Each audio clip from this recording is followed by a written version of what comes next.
Sejam bem-vindos ao Panorama de Biase. Nesse episódio, eu tenho como convidado o Dr. Paulo Teixeira, que é advogado sócio da Parente Neto e Teixeira Advogados, advogado tributarista, que vai falar conosco sobre a Lei Complementar 225. Dr. Paulo, seja bem-vindo. Boa tarde, Luciano. Muito obrigado mais uma vez pelo convite, por estar aqui novamente. É sempre um prazer estar aqui na DBase. Acho que o tema é de extrema relevância e eu acho que a gente pode tratar aqui de alguns pontos que são cinzentos em relação ao assunto, mas também apontar pontos positivos em relação ao Código de Defesa do Contribuinte e algumas preocupações do devedor contumaz. Você acredita, Paulo, que o Código de Defesa do Contribuinte veio muito na esteira também da reforma tributária, meio que unificar a relação contribuinte e agente arrecadador de todos os estados, União Federal, para tentar equalizar ou padronizar essa relação? Eu acho que vindo de um pensamento de simplificação, e dentro da simplificação da reforma tributária implica a redução de quantidade de tributos e quantidade de legislações existentes, eu achei que sim, a ideia do Código de Defesa do Contribuinte, pelo menos aí quando ele trata na Lei Complementar 225, dos artigos 3 a 5º, que fala dos deveres e obrigações e direitos, eu acho que ele acaba consolidando os princípios que estão na nossa Constituição na legislação esparsa também. Sim. Né? Então você acaba facilitando dentro de uma única norma aquilo que já tem previsão em outros dispositivos, constitucionais ou não, mas também de uma forma um pouco mais pragmática, um pouco mais próxima da realidade, daquilo que se pretende proteger, e não de uma forma ampla, como a gente interpreta princípios. E você vê como vantagem, Paulo, o CDC para o contribuinte, ou seja, a redução de incertezas em caso de fiscalização, a redução de trabalhos de comprovação de prova, e também você vê uma certa limitação do fisco em atuar com o contribuinte, e no sentido de exigir documentação não necessária, ou a questão de até, vamos falar assim, de um abuso que poderia existir no passado? Eu acho que há uma orientação que eu acho que vai demorar um pouco para ter uma certa eficácia. Eu acho que você tem uma questão positiva, uma singela positividade aí, na questão de você ter algumas dispensas do comportamento do contribuinte dentro do processo de fiscalização. Sim. Como a questão de você não precisar apresentar aquilo que já foi apresentado antes. Certo. Você não ter que apresentar aquilo que a Receita Federal tem a possibilidade de acessar por outros meios. Meios de cadastro digitais. E daí a gente vai pensar o quanto é esse acesso. É o acesso do sistema da vida da empresa ou aquilo que, por exemplo... É necessário para a atuação, para a defesa e assim por diante. Exemplo, será que isso vai contemplar também projetos que você aprovou no Ministério do Desenvolvimento, na questão da Lei do Bem? Será que o cliente precisa apresentar para uma fiscalização algo que a Receita já tem acesso por outros meios? Na verdade, será que seria necessário até para uma intimação? Na verdade, eu entendo que não. Porque já teria os dados. Eu acho que eu sou crítico dessa forma moderna, tecnológica e automática do processo de fiscalização, justamente porque você deixa de ter a qualificação do agente, do comportamento, da conduta do agente de sentar e analisar, e você acaba fazendo as coisas de uma forma mais automática em função da tecnologia. Então, muitas vezes o contribuinte é notificado a apresentar documentos que ele já apresentou, sim, que a Receita já tem acesso, num prazo exíguo, normalmente de 5 dias, sem qualquer razoabilidade, e você não apresenta e você tem presunção contra você. Que você não atendeu aquela fiscalização. Sim, e o fisco já presume culpa.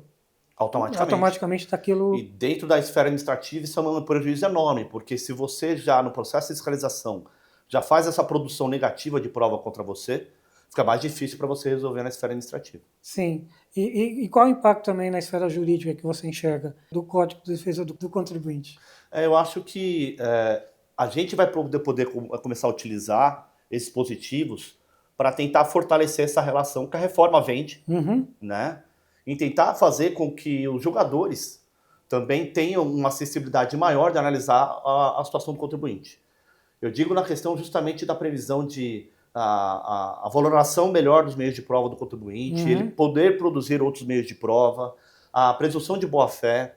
Muito embora isso seja óbvio, você normatizar esse tipo de conduta e fazer com que o jogador, pelo princípio da legalidade, atenha a isso reforça um pouco mais o dever dele de se vincular a essa norma. O que a gente escuta ao longo dos anos, Paulo, talvez seja, né, eu não sou advogado, mas como contador a gente às vezes escuta que muitas vezes o ônus da prova para o contribuinte no ramo do direito tributário é muito mais difícil que em qualquer outro ramo do direito. Então, o contribuinte sempre fica, entre aspas, devendo informações para o fisco e não o fisco ir atrás das informações. E dentro dessa relação nova, entre aspas, de fisco e contribuinte, tentando dar ali um arcabouço ali, vamos falar assim, de legitimidade nas ações, que de uma maneira mais, vamos falar assim, mais amistosa, o que você vê de contribuição ou obrigação que o contribuinte tenha que fazer para esse processo funcionar? Eu acho que, antes de tudo, daí é uma coisa que eu falo constantemente, a questão de mudar a cultura. E não só o contribuinte, o próprio fisco tem que mudar a cultura, porque o desconfiômetro é de ambas as partes. Exatamente. Então, assim, enquanto não mudar a cultura de análise, de julgamento, na verdade o pré-julgamento que é feito por parte do fisco, que é uma coisa que a gente pode falar da questão do devedor contumaz mais adiante, que é uma conduta positiva para tentar negativar, retirar esses maus contribuintes do cenário. Eu acho que a questão é justamente enquanto não melhorar, aproximar essa relação de uma forma mais equilibrada, paridade de armas, valoração daquilo que eu consegui produzir como prova, enquanto não mudar essa cultura, eu acho que a gente vai demorar bastante para... Eu vejo que isso que você está colocando é muito interessante também, Paulo, para a seguinte situação, porque existe ainda a cultura que eventual contribuinte que seja devendo por um erro ou por uma interpretação legal, ele é tratado como um sonegador, né? E muitas vezes assim isso acontece. Ou por uma notícia, você vê às vezes uma notícia, um valor econômico, uma atuação do fisco, mas por uma questão às vezes até de interpretação legal, o contribuinte é taxado como sonegador. E eu vejo também, Paulo, essa cultura do governo arrecadatória que o Brasil tem, né? O Brasil é um dos piores países para você pagar imposto. Então, estamos falando de um controle sobre o contribuinte é muito grande, é muito invasivo. Então, o fisco parte do pressuposto que a primeira chance de erro que a gente tem no Brasil é muito grande. Nós temos aí 27 legislações estaduais ainda, nós temos ainda até a substituição pelo IBS, né? 5.500 municípios, legislações tributárias que a gente viu no fim do ano com um monte de alteração, né? A Lei Complementar 224, a própria reforma tributária, outras, a Lei 15 dos anos 70, mudando muito a questão de legislação num prazo muito curto de tempo, enseja contribuinte a erro. Eu acho que, por um lado, o Código de Defesa do Consumidor, apesar de não ser ainda o principal que a gente deseja, não ser aquilo ideal, eu acho que dá um pouco de proteção, né, Paulo? Porque o contribuinte, nessas mudanças, nesse mundo, nesse manicômio tributário que é o Brasil, muitas vezes não consegue acompanhar. Eu falo isso, não consegue acompanhar. Questão de interpretação, e nem todo mundo tem um departamento jurídico embaixo do braço para consultar toda hora. Perfeito. E eu acho que eu penso que, como eu disse, para você tentar chegar no equilíbrio, a gente pelo menos se sente um pouco encampado numa norma prevendo direitos óbvios. Exatamente. Mas em direito tributário, o óbvio tem mais do que ser dito, quando se trata em favor do contribuinte. Porque se lá não tiver, o julgador, seja administrativo, seja judicial, ele não vai te dar. Já está com viés. Porque o viés, o ônus todo, está do lado do fisco. E é legal porque, assim, eu vi um pouco de aproximação desse sistema com o sistema americano, né? Os Estados Unidos, ele é menos invasivo na questão de obrigação acessória. Mas ele tem aquele lado, né? Se você sonegou, você vai preso, né? Existe a questão da prisão, a possibilidade. Mas ele te dá um espaço muito grande para você, se você admitir o erro, você negociar com o contribuinte, né? Isso é comum lá, e dá para você o direito de corrigir e ainda antes de um processo que eu falo até penal, criminal, né? Então, é uma coisa que no Brasil faltava, porque você não tinha aquele espaço para você chegar, olha, realmente eu errei, ou então, olha, o meu direito de defesa é esse, minha interpretação legal foi essa. Por que não? Assim, como você falou, era uma avalanche de exigências. Primeiro você ficava assustado para se defender.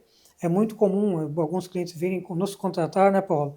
Para acompanhar a fiscalização. Sim, necessário. Necessário, que assim, você parar para ver, é uma coisa até assustadora. Na minha visão, por precisar de advogado, lógico, ou de um contador, um advogado para acompanhar a fiscalização, isso é muito importante. Mas é o receio que o contribuinte tem do fisco, é o medo que ele tem do fisco. E muitas vezes, por exemplo, a gente tem, entrando nesse viés ainda de melhoria de comportamento da própria fiscalização, até teve casos de cobranças indevidas que caberiam pedir indenização contra a Fazenda Nacional, a Fazenda Estadual, a Fazenda Municipal, e as empresas não entram com medo de ter o efeito reverso. reverso. Acontece muito com a Ecredac. Sim. O pessoal tem medo de entrar com o pedido de ICMS de volta, porque abre fiscalização, em alguns casos, né? Então eu acho assim que poderiam existir mais normas direcionadas a obrigações da fiscalização, em questão a restituição mais célere, fazer um controle mais rígido da inscrição da dívida ativa, para ver se realmente aquilo está amparado pela liquidez e exigibilidade que se presta, a questão justamente de cumprir decisões administrativas e judiciais de uma forma mais branda e proativa, sem o desgaste que nós temos, e também de uma forma mais célere. A gente tem o princípio da celeridade, no inciso 73 do artigo 5º, que é inaplicável. Ele está morto. E aí, considerando por ser uma lei complementar, estamos falando aí ainda, né? Estamos entrando numa reforma tributária, vamos ter o comitê gestor. Então, na minha visão, se encaixa ali com o objetivo maior do governo de criar uma sistemática padrão de relação, porque o comitê gestor vai ter essa sistemática, mas ainda teremos aí até 2032 estados e municípios ainda com as suas exigências, cobranças CMS e ISS. Temos aí o IPTU, né, o IPVA e outros itens ainda que vai ficar na mão do Estado. TCMD. Como você vê que essa norma vai impactar nos estados? Você entende que os estados vão ter uma facilidade de adoção? Se você vê ainda que existe uma dificuldade ainda, porque cada estado age de um jeito. Eu acho que a gente tem uma resistência, porque aqui em São Paulo, como a gente teve a Lei Complementar 939 de 2003, e ela não teve a eficácia, hoje praticamente ela é ignorada. Né? Você tem uma reprodução de vários termos dela na Lei Complementar 225, mas a gente viu no começo um certo atendimento, um certo, podemos dizer, carinho pela norma recém-criada lá em 2003, mas hoje basicamente não vejo ela ser comentada em julgamentos, em processos de fiscalização como parâmetro normativo de critério de conduta, por exemplo. Porque o que acontece, né? Muito da legislação complementar foi feito na cultura do governo federal, né? No âmbito da relação, você percebe ali que é basicamente Receita Federal e contribuinte. Dá para entender que e dos estados, como eu falo, cada estado tem uma cultura diferente, né? A gente aqui da região, a gente percebe que Minas Gerais tem uma cultura mais favorável ao contribuinte em termos de ceder benefícios, trabalhar em conjunto, gerar novos negócios, na minha visão, do que o Estado de São Paulo. Para mim, o Estado de São Paulo ele tem uma visão mais de pressão fiscalizatória, que para mim, o exemplo que eu tenho do Estado de Minas Gerais. Para respingar ou gerar efeitos nos estados, ainda vai levar tempo. Eu acho que leva tempo porque, como eu disse, vai ter uma mudança de cultura. Um exemplo que eu posso dar, não porque eu estou aqui, mas porque nós temos alguns casos aqui em São José dos Campos. Sim. É um município que você tem um retorno da administração de uma forma célere, clara. Sim. Que a gente não quer o retorno fácil e sempre o deferimento. A gente só quer que a administração pública faça a análise, né, da forma que ela deve fazer dentro de um prazo razoável. Até para gesto de defesa e andar o mais rapidamente possível. Eu dito mais na questão do trato. Entendi. Seja com o advogado, seja com o contribuinte. Eu acho que aqui em São José dos Campos a gente tem um atendimento desse tipo. Eu acho que vai exigir também do fisco, de uma maneira geral, Paulo, um preparo maior dos seus agentes. Porque era muito comum na região, às vezes o tratamento, quando era mais presencial, a gente vê pessoas totalmente não atualizadas com normas, regulamentos. Então, talvez vai exigir um pouco mais do fisco, de maneira geral, uma qualidade maior de atendimento, não? Até de consideração, né? Consideração. Eu acho que a palavra cooperação que está na reforma tributária, acho que é essencial. A gente pode envolver cooperação, consideração. Eu acho que isso é o comportamento humano do agente, que precisa mudar também um pouco. Sim. Ele tem que ser legalista na hora de analisar e decidir sobre determinada situação. E você consegue identificar com uma boa fiscalização, Paulo, quem é sonegador, quem comete isso. Isso aí não é difícil, né? Eu acho que a questão do devedor contumaz, aí entrando um pouco nesse ponto. Exatamente. Eu acho positiva você conceituar. Eu acho que a conceituação me agrada, mas pelo menos já exclui diversas situações que a gente teve contribuintes que tiveram sanções aí. O fato de você valorar em 15 milhões o Exatamente. passivo em aberto existente. Mas isso é O importante. fato de ser reiterada, muito embora eu achei o prazo de reiteração de 4 4 meses de meses. atraso, 6 meses intercalado, muito, muito pouco. Uhum. E a questão da injustificação, né? Então você soma os três para considerar alguém como devedor contumaz ou não. Sim. Né? Não é um ou outro. São os três juntos. Mas o que me assustou um pouquinho na questão do devedor contumaz é a relação de grupo econômico e Sim. partes relacionadas. Porque aí fala até em parentesco, né? É lateral, né? E eu acho que aí entra muito a questão de governança corporativa da sua organização. Quem é seu sócio, né? Isso, Quem é exatamente. seu sócio? Que empresa que ele Que teve no empresa ele passado. tem? E se vocês, eu não sei se atingiria uma dúvida até que eu fiquei na norma.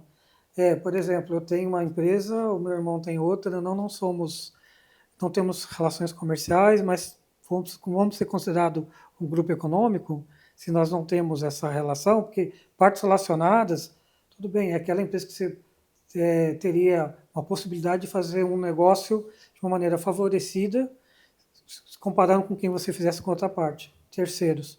Então, o que me trouxe assim um pouco de, tudo bem, eu entendi o que eu fez ali, né? Porque imagine que você está com uma dívida perto de 15 milhões, você faz ali uma cisão, e aí você separa uma 7, outra 8, e sai do radar do devedor contumaz, né? Então, tudo bem, ele veio ali fechar essas portas de planejamento. Mas eu achei um pouco agressivo, um pouco na questão de grupo econômico. Faltou conceituação, né? Conceituação. Então, que você chega ali, ó, parentesco de primeiro grau, né, consanguíneo, né, porque diz a definição de que é muito próximo da questão contábil também, né, da questão de partes relacionadas. Então, eu achei isso um pouco assustador no sentido de caracterização. Então, para mim, a questão de governança nas empresas, Paulo, para a questão de devedor contumaz, vai ser, para mim, muito grande. O controle Né? de risco do passivo De vai risco. aumentar. E outra, né, também a questão dos estados, né, porque esse limite é um limite geral, o estado pode adotar um limite diferente. Perfeito, isso. Né? Então, você pega um estado com uma arrecadação menor, com empresas menores, ou até os municípios, né, com uma arrecadação, pega um estado tem empresas, de repente, de menor porte, município que seja de menor porte. Então, como que, né, eu acho que pode dar uma insegurança jurídica nesse ponto, né? Acho que 15 milhões, em condições normais de temperatura e pressão no federal, ok. Eu acho um valor ok. Ok. Até porque é um parâmetro até para a gente pensar em termos de julgamento de CARF, subir. Então, um valor até aceitável. Em termos de estado e município, provavelmente esse valor deve descer. Se você pensar que basicamente uma empresa paga 35% do seu faturamento em imposto, federal é menos, mas né, vamos fazer em 20, 25, se você tem 15 milhões de dívidas, você estaria falando aí de uma base aí na casa aí de 60 milhões, um faturamento na casa de 60, 80 milhões, que às vezes dentro do lucro presumido, um pouco, não é uma empresa de grande porte. Ela tem que somar, são 5 anos ali de. Exatamente. Não é só um ano, né? Vamos pensar em 5 anos, que tem um prazo ali de dívida.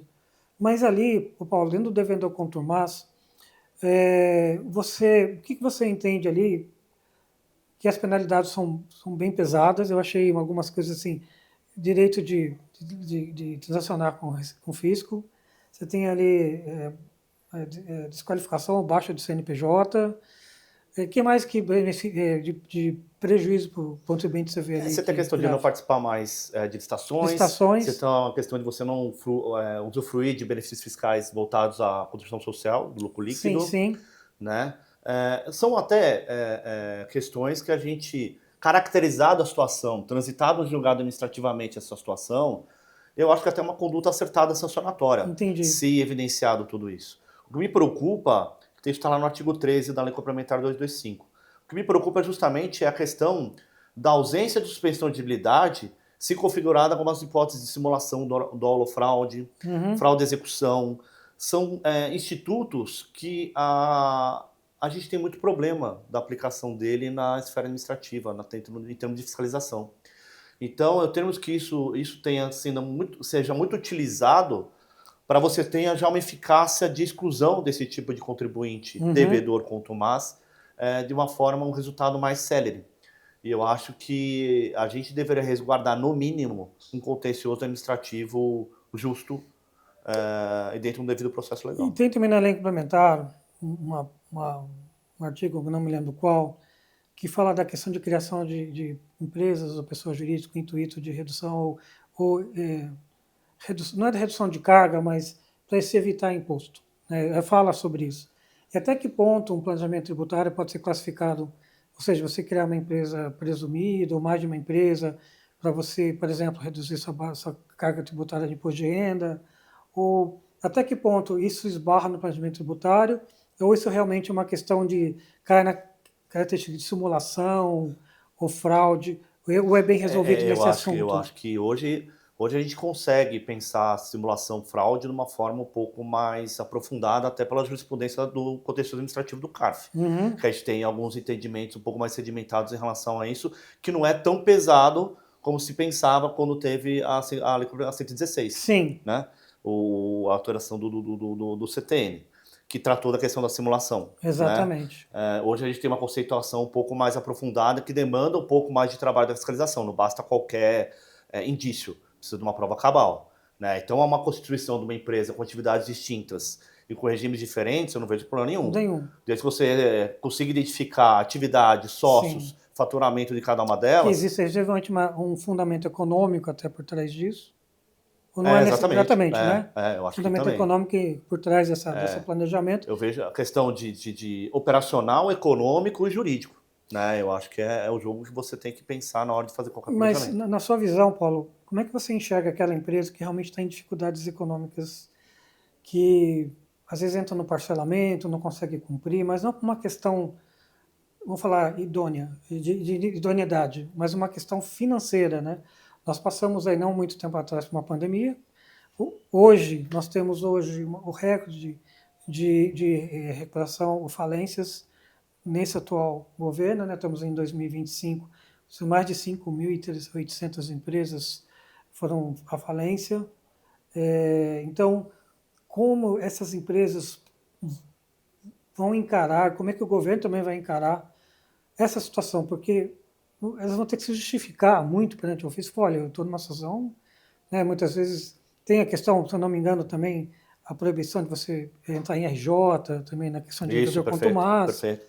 Então, poxa, como é que essas... Vai para falência direto, que para mim é um tiro no pé, né? Porque se você quiser recuperar a arrecadação dessa empresa e tiver um jeito, não pode, você vai evitar que ela talvez, tudo bem, devedor contumaz, com tá de má fé, é uma coisa, mas se você falar de uma empresa que está com muita dificuldade financeira há muito tempo, tentando se recuperar, como é que você acha que os empresários vão entender a questão do devedor contumaz? Eu acho que a primeira coisa, a questão do prazo da reiteração e o injustificado, o injustificado é um termo muito amplo, né? Se nem na pandemia a gente teve um aceite da administração pública federal, estadual, municipal da situação do contribuinte, o que seria motivado, o que seria justificado para ele?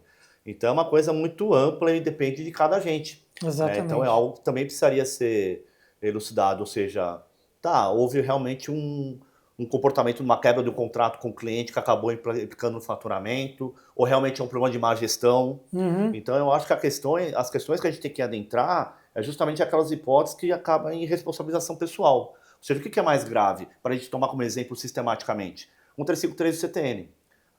Infringir estatuto, agir contra a administração da empresa. Então a gente tem que pensar os contribuintes de uma forma de compliance e governança, sim, agir de uma forma mais séria. Exatamente. Né? Então, assim, é uma responsabilidade dos contribuintes que hoje ele tem uma referência daquilo que pode ser ele enquadrado como devedor contumaz, inclusive ele ser expurgado da atividade dele. Exatamente. Mas assim, eu acho que na minha visão dá um pouco de insegurança para esse contribuinte, que não conhece tanta legislação. Claro. Porque fala, a qualquer momento o fisco pode me interpretar que eu tenho vamos falar assim, um comportamento de devedor contumaz, mas uma questão financeira. E uma outra coisa também que a gente observa muitas vezes, em mais empresas menores, né, Paulo, é uma questão de a empresa acha que encerrou a atividade, morreram os problemas. E a questão do devedor contumaz toca nesse assunto. Ele falta 5 anos para trás, independente de ter sido baixado o CNPJ ou encerrado a atividade de pessoa jurídica, né? Então ficou muito claro isso também, que às vezes isso era muito comum. Sim, né? Sim, é natural. É natural, né? Então é uma lição de casa que as pessoas, como empresas menores, têm que tomar cuidado, mas é uma preocupação que a lição de casa começa desde de você acompanhar o portal ECAC da Receita Federal. Exatamente. Né? Então é uma mudança de postura do contribuinte que ele precisa aprender a fazer o básico, ainda ele precisa aprender a fazer o básico. Muitas empresas pequenas ainda não pensam numa questão de despreocupação de acompanhamento e acabam deixando isso para a contabilidade fazer isso. Eu falo isso muito claramente, né, que é bom sempre ter um bom contador, uma boa empresa contábil por trás, que ela acompanhe aquela história também, que a gente escuta muito, que a empresa não tem a contabilidade no fechamento do exercício, demora 3, 4 meses para receber a contabilidade, ainda mais se é uma empresa do lucro real, né? A questão também, aqui é a questão do devedor contumaz, né, Paulo? Eu acho que também parte do comportamento da direção, né, que eu falo, você vai da liderança da empresa. Perfeito. É uma cultura, né, que vem, não depende só, às vezes, ali do contador. Que eu acho que é interessante isso também, na seguinte questão. Você evita concorrência desleal, né, você tem empresas que estão seguindo ali a norma, tentando seguir dentro da questão de transparência e governança, compliance, e tem as empresas de setores que são muito contaminados, né, por sonegação fiscal, ou empresas que, infelizmente, concorrem de uma maneira desleal. Eu acho isso, na minha visão, positivo, né, mas eu tenho, sim, o cuidado que eu tenho é uma preocupação com essencialmente devedores que passam aí por uma dificuldade, porque é uma insegurança. Porque até a hora, tudo bem, tem ali na lei complementar, mas talvez uma regulamentação mais específica tenha que existir. E aí, Paulo, saindo um pouquinho do Contumaz, indo rapidamente, para a gente encerrar, do programa Confia e Sintonia. E eu vi ali uma questão bastante interessante, que é exigir do contribuinte umas certas procedimentos de governança que eu nunca tinha visto antes. A gente vê muito isso na questão de norma contábil, a gente vê muito isso na legislação de sociedade anônima, na governança, questão de conselho de administração. Então, o fisco vai exigir ali de práticas de governanças tributárias, de compliance tributário perante o fisco. Como você vê, rapidamente, de maneira geral, a questão do programa Confia e Sintonia para os contribuintes? Você acha que, no momento, é uma aproximação meio perigosa de informações, é uma aproximação que vai dar benefício para os dois lados? Não, eu acho Né? que para mim acho que vale a pena porque quem participou do piloto, algumas pessoas elogiaram. Que houve uma aproximação, um equilíbrio da relação, uma situação melhor na relação fisco-contribuinte. O que eu acho para aquele que cumpre ordinariamente, habitualmente com as obrigações tributárias de forma plena, ele merecia um retorno melhor do que a legislação veio trazer. E eu acho que os vetos presidenciais, eles acabam inibindo um pouco esse retorno que eu acho que merecia. Essa vantagem que merecia, até porque algumas obrigações, eu vejo ali, né, no caso, por exemplo, do Confia, Paulo, são aplicadas a empresas com maior governança, são empresas maiores ou mais maduras na questão de governança. Tudo bem que sintonia dá espaço para empresas menores, mas eu realmente acho, poxa, né, eu vou investir tempo e hora para melhorar meu compliance tributário, ter uma política tributária para ter poucos benefícios. Exatamente, você vai ter esse gasto, né, de plenitude, sendo que você pode trabalhar com uma margem interpretativa, ainda que conservadora, mas também dando aso a investimentos em outros setores. O contribuinte tem que pensar nisso também, até porque qual vai ser o benefício do retorno de sentar na mesa com o fisco para ele ter uma interpretação em relação à situação dele? É sempre a visão fiscalista? Exatamente. A gente vai trabalhar com o contexto fático jurídico do contribuinte, aquele cenário específico, ou é água a qualquer tempo? Porque água pode ser uma coisa para você e uma coisa para outra empresa. Exatamente. E a outra coisa que eu observei também, que eu acho que tem que ser um pouquinho mais explicado pelo fisco, quando ele fala de políticas tributárias, o que ele chama de política? Quais são os itens mínimos que ele aceitaria de compliance, de cumprimento para as empresas fazerem internamente, dentro, né? Porque você tem empresas de pequeno porte, tem limitadas, né? Como você fala de compliance no sentido de governança, você vai para uma SA de capital fechado, uma SA de capital aberto ou uma limitada de grande porte. Elas realmente já estão mais desenvolvidas nesse processo. Mas para um contribuinte, que eu falo que é a grande maioria dos contribuintes brasileiros, o que o fisco vai aceitar como política? quais são os 10 mandamentos que vão ter que estar ali na minha governança, que eu fiz que entender que aquilo é razoável para o contribuinte apresentar na questão do confia e sintonia, né? Então, eu acho que falta ali um pouco, acho que vão existir para frente as questões ali de regulamentação. Até porque eu acho que pragmaticamente poucas empresas conseguiram atender alguma coisa nesse sentido, porque embora as pequenas, seja portanto do simples ou não, algumas já tomaram algumas medidas. Exatamente, mas mesmo assim, você vai ter que ter um rol de procedimentos que tem que estar escrito ali, tem que estar determinado ali, quais são as boas práticas. Então, eu acho que é uma coisa que eu acho que é um lado importante para nós, para dar suporte para essas empresas, tanto a parte jurídica como contábil, que eu vejo assim importante para ela desenhar essa política interna, o que é aceitável, né? O que o fisco vai aceitar, como também aquilo que, né? O que eu penso? Aquilo também que não há necessidade nele investir. Então, eu vejo ainda que é um programa interessante. Eu vejo que é uma intenção do fisco de falar assim, olha, eu sou um leão, né? Você lembra do leão? É o símbolo do fisco, mas eu sou um leão mais domesticado, né? Até porque, assim, ele não pode se dar a margem de facultatividade para o fisco. Exatamente. Então, você tem que relacionar, fazer elencado, um checklist. Ser elencado, exatamente o que eu preciso ter para cumprir. Paulo, agradeço mais uma vez a sua presença aqui. Para vocês que não estão conhecendo o Paulo pela primeira vez, Paulo já esteve aqui conosco falando sobre o contencioso administrativo na reforma tributária. O programa, nosso episódio sobre esse assunto está no nossa página DBAS Oficial no YouTube. Paulo, agradeço a sua presença aqui conosco. Agradeço. E sempre convidado, portas abertas, porque assunto não vai faltar com a nossa reforma tributária, com as mudanças jurídicas e tributárias que a gente tem acompanhado. Mestre. Obrigado. Mestre é você, Paulo. Muito obrigado. E você que nos acompanhou até aqui, se você gostou do nosso bate-papo, deixe seu joinha, deixe seu like e acompanhe a gente no nosso canal DBAS Oficial no YouTube.